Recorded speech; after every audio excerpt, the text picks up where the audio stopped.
For the final farewell to John Lewis today, local activists and national luminaries joined his friends and family at Atlanta's Ebenezer Baptist Church, where Dr. Martin Luther King Jr. preached and where Lewis himself worshiped.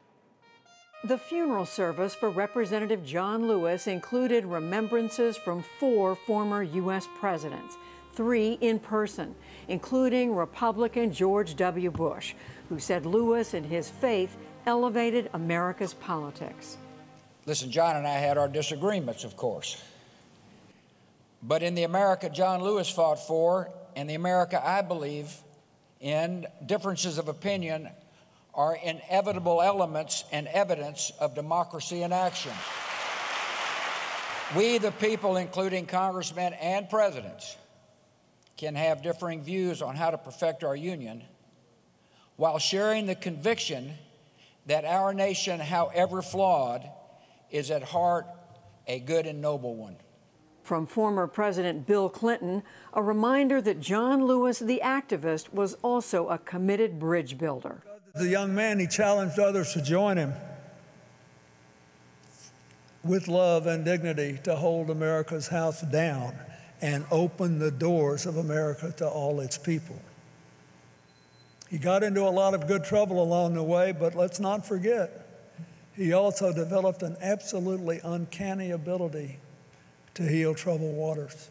Former President Jimmy Carter sent a written message, and House Speaker Nancy Pelosi remembered the lawmakers she served with for decades, with whom she returned to Selma many times.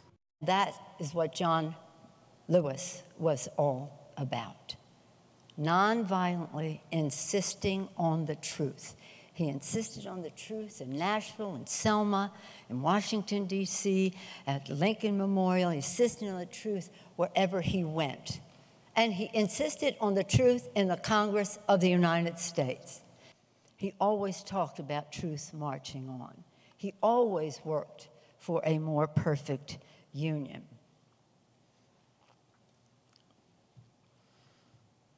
Pioneering activist James Lawson said Lewis was leaving a legacy of working against oppression of all sorts. Racism, sexism, violence, plantation capitalism. Those poisons still dominate far too many of us in many different ways.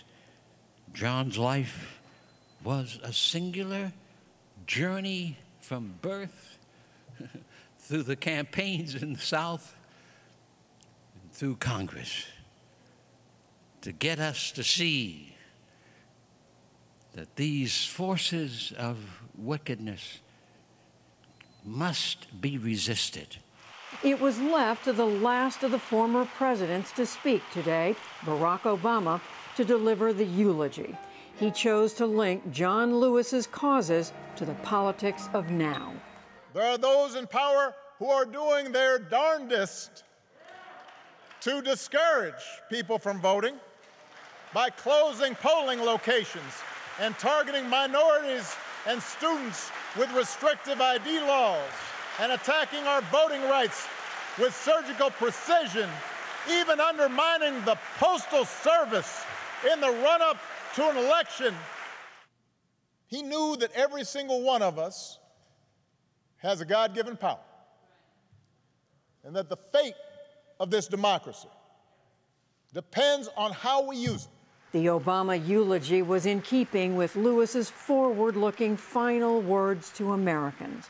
Written shortly before he died, but published today in the New York Times and other outlets. He wrote, "In my life, I have done all I can to demonstrate that the way of peace, the way of love and nonviolence, is the more excellent way. Now it is your turn to let freedom ring."